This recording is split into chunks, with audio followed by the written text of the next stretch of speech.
కుప్పం బహిరంగ సభలో ఏదైతే ఉందో తెలుగుదేశం పార్టీకి ఓటు వేయకపోతే మీ ఇంట్లో మీ భర్తలకు మీరు ఫుడ్ పెట్టొద్దు, ఓటు వేస్తారంటే మీరు ఫుడ్ ఇంట్లో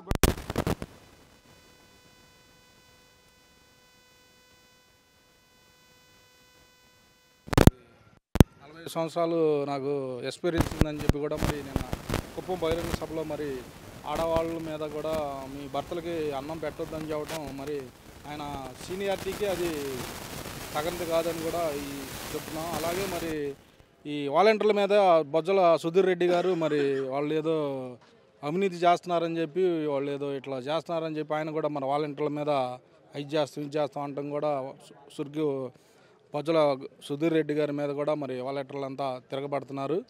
దానికి కూడా మరి ప్రజలే నిర్ణయిస్తారు. రేపు జరగబోయే ఎలక్షన్లో మరి జగన్మోహన్ రెడ్డి గారిని అత్యధిక మెజారిటీతో గెలిపిస్తారని ప్రజలంతా కోరుకుంటున్నారు. జగన్మోహన్ రెడ్డి గారు మధ్య మెజారిటీ గెలిపిస్తారని మీరు అంటున్నారు. అటు చూస్తే 160 ఎమ్మెల్యేల సీట్లు మాయని, 24 ఎంపీ సీట్లు మాయని చంద్రబాబు నాయుడు అంటున్నాడు. మరి 20 ఎంపీ సీట్లు మాయ అన్నప్పుడు మరి బీజేపీని ఒక పక్క మరి జనసేన వీళ్ళందరినీ కలుపుకొని మరి ఒక్కడికి రావటం చేతగాక మరి బీజేపీని కానీ ఒక పక్క జనసేన కానీ కలుపుకొని మరి పోటీ చేస్తున్నాడు. మరి ఆయన మరి దానికి ఆయనే చెప్పాలి సమాధానం. మరి అటు చూస్తే ఇప్పుడు ఏదైతే ఉందో మరి ఇప్పుడు పొత్తుల మీద వస్తున్నారని చెప్పి అన్నారు కదా, మరి అటు చూస్తే మరి జగన్మోహన్ రెడ్డి గారు ఒంటరిగా వెళ్ళగలుగుతున్నారు. మరి ప్రభుత్వం ఏర్పాటు చేయగలుగుతారంటారు రేపు రాబోయే ఎలక్షన్స్లో?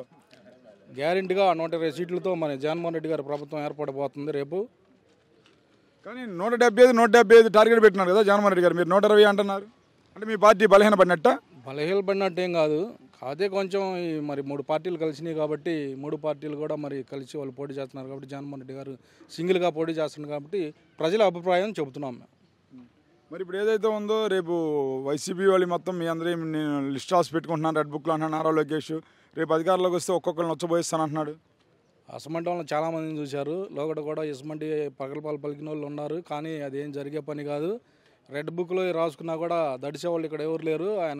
ఆయనే చెప్పాలి. కానీ ఏదైతే ఉందో టీడీపీ వాళ్ళు ఎలక్షన్స్ అనేవి స్కూల్స్లో, గవర్నమెంట్ స్కూల్స్లో వద్దంటున్నారు. అటు చూస్తే సచివాలయంలో వద్దంటున్నారు. ఎలక్షన్ కమిషన్ ఫిర్యాదు చేస్తున్నారు. ఎందుకంటారు? గవర్నమెంట్ స్కూళ్ళు మరి బాగా చేశారు కాబట్టి మరి వాళ్ళకేదో ఆఫీసర్లు అంతా ఏదో సహకరిస్తారని చెప్పి వాళ్ళంతా అదంతా పిచ్చి భ్రమలో ఉన్నారు. కానీ ఎవరు ఒక ఆఫీసర్ కూడా అట్లా చేసేది ఏం లేదు. వాళ్ళు నిజాయితీగానే ఉంటారు.